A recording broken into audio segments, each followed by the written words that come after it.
I'm Brittany Lewis with Forbes Breaking News.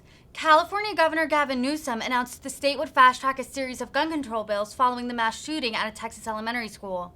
The Democratic governor said they hope to pass these bills before the state legislature's summer recess on July 1st. Included in the slate of bills is a gun control measure modeled after Texas's SB 8, which allowed private citizens to sue others who aided with an abortion. The Supreme Court upheld that law despite the novel and legal mechanism for enforcement. California will now be daring the court to rule on the same measure for guns, as it will likely face legal challenges. Take a listen to his full press conference. Thank you, Madam Pro Tem. Thank you, Mr. Speaker. Thank you to all the remarkable leaders that are assembled here. I really don't have any comments that I can share that haven't been shared after every senseless act of violence. I have nothing that I can add that hasn't been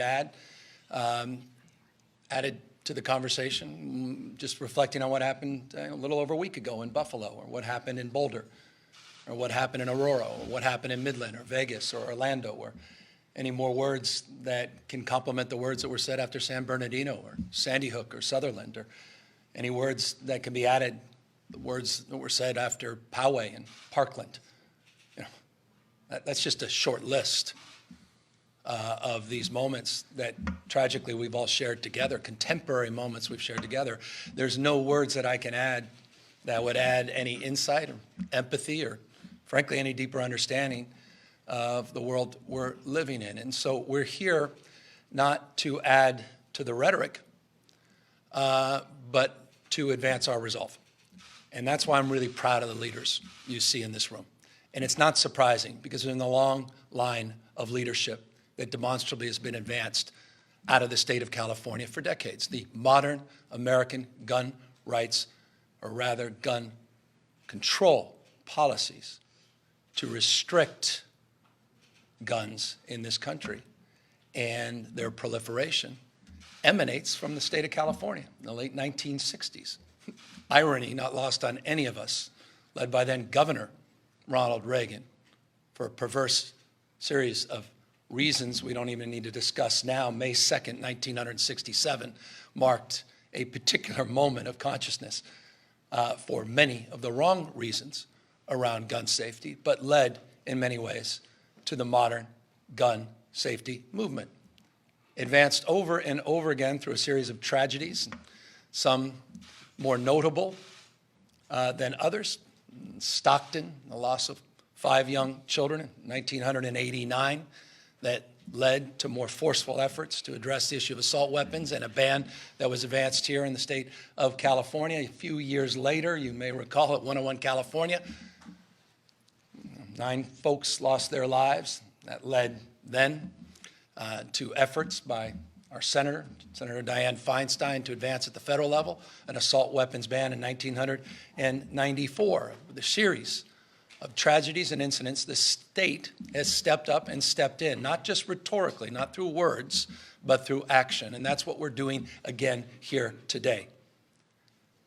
We're going to control the controllables, the things that we have control of. But here's what is meaningful, and it's what the Pro Tem was just alluding to. California leads this national conversation. When California moves, other states move in the same direction. For all of those, for so many of us that are feeling deep anxiety and fear, I hope you look to this state for leadership, for demonstrable leadership. Leadership that's proven, by the way, results in this space.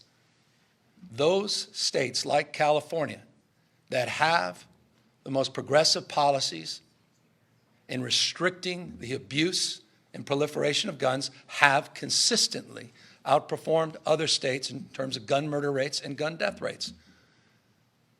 I wasn't even going to bring him up, but Governor Abbott just name-checked the state of California. I would caution him from doing that. Particularly, and you just go to the CDC website and look at that gun murder rate in 2020. That was 67% higher than the state of California in 2020. Just reflect on the 7 laws that he celebrated last year. 25 just in the last few decades that have been rolled back common sense that's been rolled back just in the state of Texas alone as it relates to common sense gun laws. It's not a surprise in many respects what's going on. So we're here resolved, focused, energetically on moving well over a dozen bills forward, getting them to my desk where I will enthusiastically be signing those bills by the end of next month. Throwing out the old calendar, initiating with resolve and conviction and expedited process because of the leadership of the Speaker and the pro tem and the remarkable leaders you see behind me and their concurrence and willingness to meet this moment head on, and to advance our efforts in a series of critical areas on ghost guns, on issues related to the proliferation of assault weapons, ghost guns, as well as others, where we need to increase our enforcement, taking the cue from Texas and the SB 8 bill that put women's lives at risk. We're going to use those core tenets to save people's lives here in California as it relates to private right of action to address the proliferation of guns, particularly, again, ghost guns and assault weapons. We're moving that bill forward. It got through that Senate yesterday. And I look forward to signing that bill. This state's leaning in, we're leaning forward.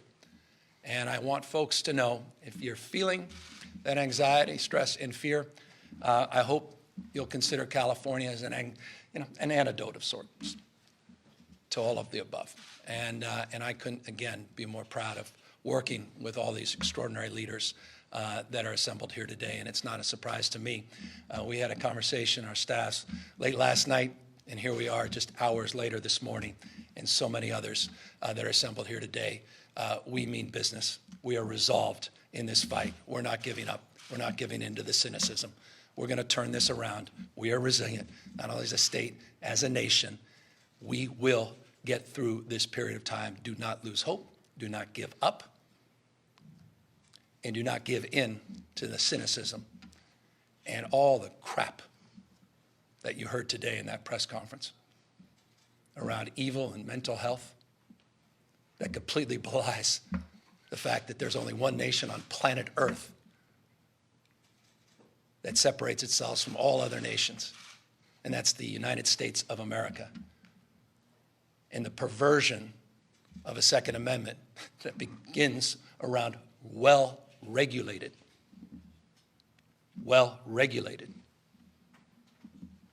gun policy. We've completely lost our senses and lost touch with that reality. And we need to change that reality, and we have that capacity to do so. And the actions that we will be advancing in the state, we hope, will be meaningful in advancing that cause. So thank you again, all of you, for taking the time to be here. And we're all here, authors of so many pieces of legislation, to answer any questions. Governor, if I could ask you this is a state government here, but what can you say about the federal gun policies right now and any influence California has on change?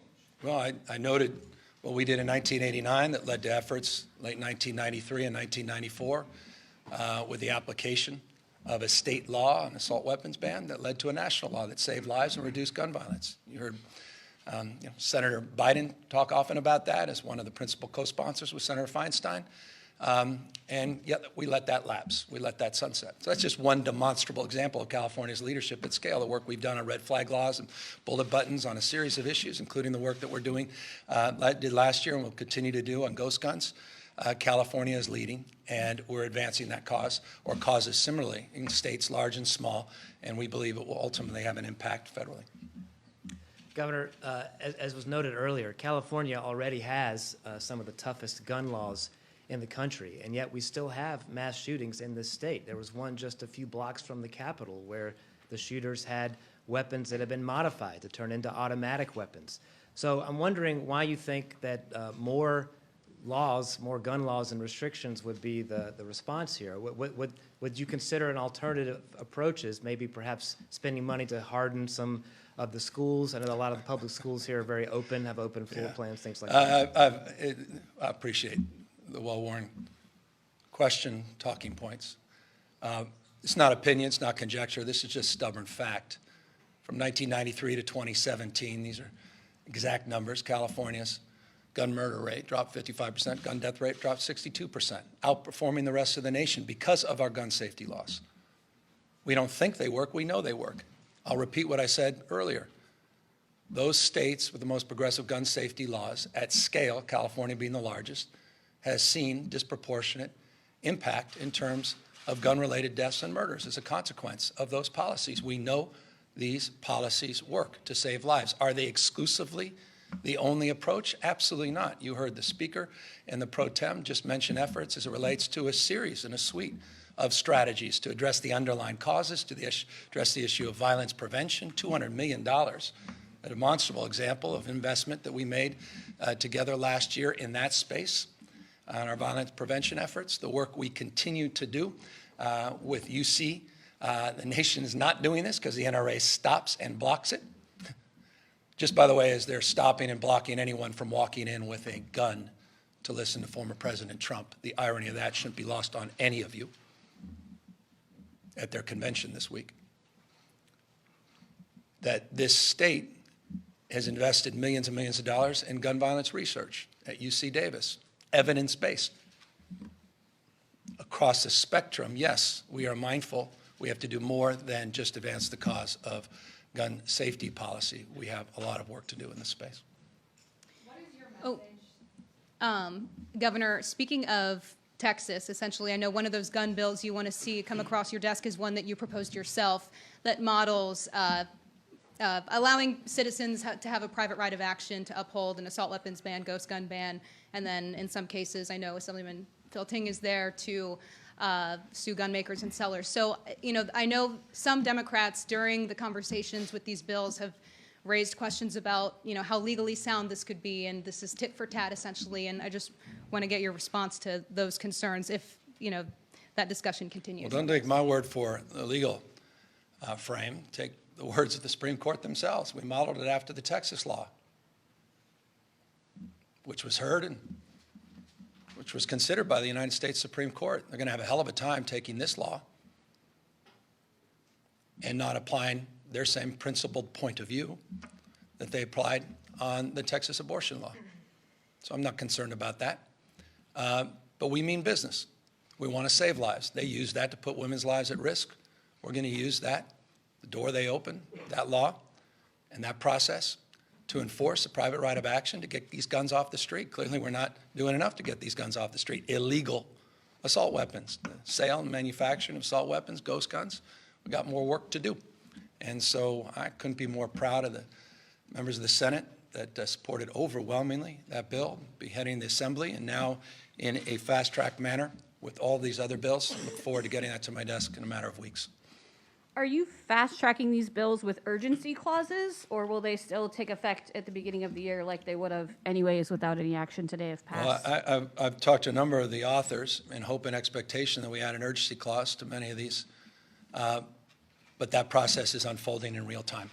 And working with legislative leaders, we'll make that determination to the extent that I'll have any influence over that. It may be on the back end, but certainly on the front end, I'm hopeful that a number of these bills can reach our desk with the urgency provisions attached so they can go into effect immediately. Some may be more traditional process. Governor, we know that to overcome something like this, it is going to take bipartisan support. Can you speak to how California is going to come together and make changes and lead the way in terms of bipartisan support? Well, we have in the past.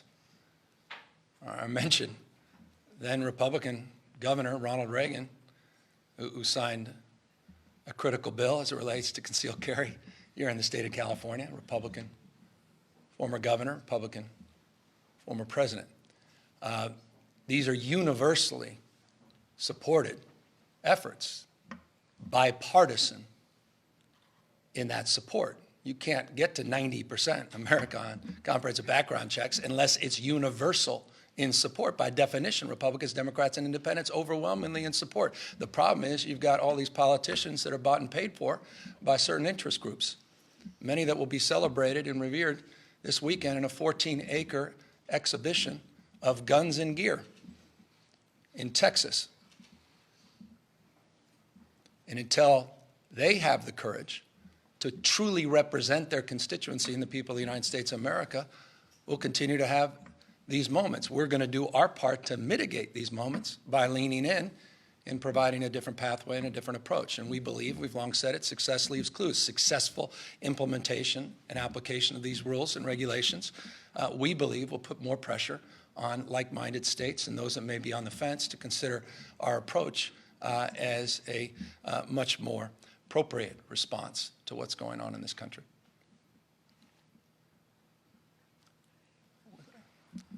In the absence of any announcement today about new gun legislation, I wanted to ask, since all of the Democratic leaders are here, where are you at on negotiations on your inflation relief, gas relief package for voters that you've... Yeah, they may have a comment. We're here to focus our attention with intensity on the task at hand. And the Right, urgency so of in the matter. absence of any actual announcement, can you speak to what's going on with the negotiations there on that package? I won't and can't speak for the two legislative leaders. I think I would ask that we hold that question. We are available, we're here all week. Yeah. Let's focus on the moment, if we could. Here. California does have a supermajority of Democrats, and on the national level, it's a slim majority. And to continue the conversation of working across the aisle, what do you think Democrats in Congress and in the White House need to be doing in order to work with the Republicans? If you don't like the way all the world looks when you're standing up, stand on your head and go local. Remarkable things are still happening at the local level, city, counties, states, and in the absence of federal leadership, that's where the energy will be, and that's where this movement needs to continue to advance. As I said, we're going to control the controllables. The nation's largest state, the fifth largest economy in the world, a state that's led the national debate on common sense gun safety reform.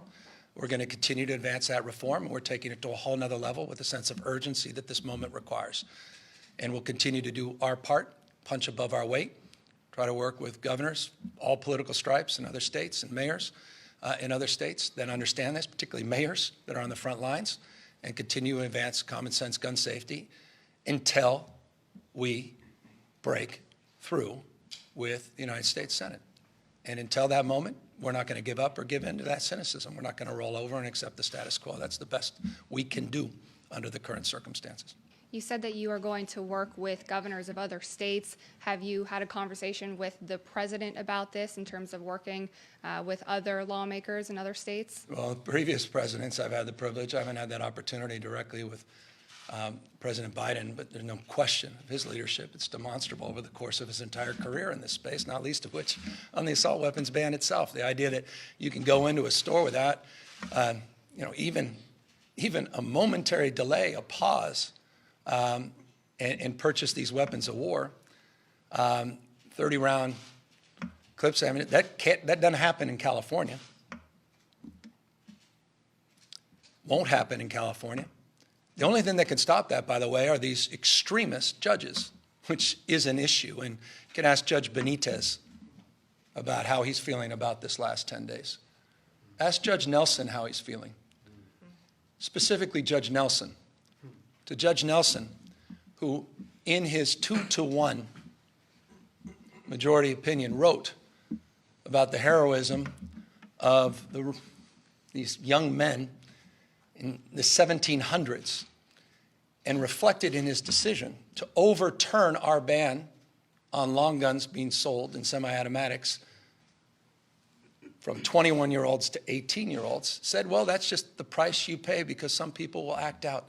Wonder how he's feeling right now. What happened in Buffalo and what happened in Texas. Ripped from the pages of the Federalist Society, one of the 331 federal appellate court judges that Donald Trump gave this country. I wonder how Judge Nelson's feeling. I wonder how proud he is of that opinion he wrote. Judge Benitez, who said about our assault weapons ban, assault weapons nothing more than Swiss Army knives. These are extremists. That's the world we're living in right now. Wake up, folks. Read these opinions. Pay attention to what's going on. Look at the damage that's been done in Texas and the gun safety laws in the last few years. Look at the rhetoric you heard today about evil and mental health, as if evil doesn't exist and persist around the globe. Mental health is not an issue in every part of the globe. What's unique in the United States is this savagery because of the availability, ease, and access of weapons of war. Weapons of war, the manufacturer, the person who designed the AR-15, his family said he'd be humiliated by what has happened. It was never designed, never intended to be used, civilian use. It's shameful. You've got folks out there manufacturing and marketing an AR-15 for babies, and their logo is a pacifier with the baby AR-15. Those are the folks that would be down there in Texas this weekend at the NRA convention. These are extremists. They need to be called out. In the absence of that, this state will lead. Governor, you spoke highly of President Biden's career on gun control, but how do you assess his record since he's been in the Oval Office in handling gun violence? I think he's doing what he can under the circumstances. I'm just blessed to have these remarkable leaders. It's a three-legged stool. I mentioned the judicial branch. That's a wobbly leg right now. But we are firm in our resolve, the executive and legislative branch, of standing tall together, demonstrably here today, but every day in this space. And I pray for the wisdom. I pray as I pray to forgive those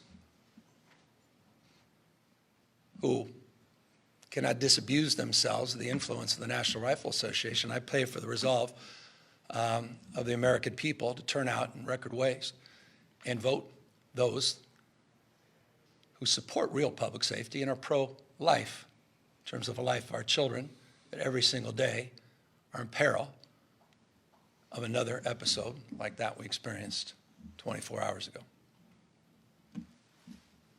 Governor, I'm going to ask you a little bit of a philosophical question to end it.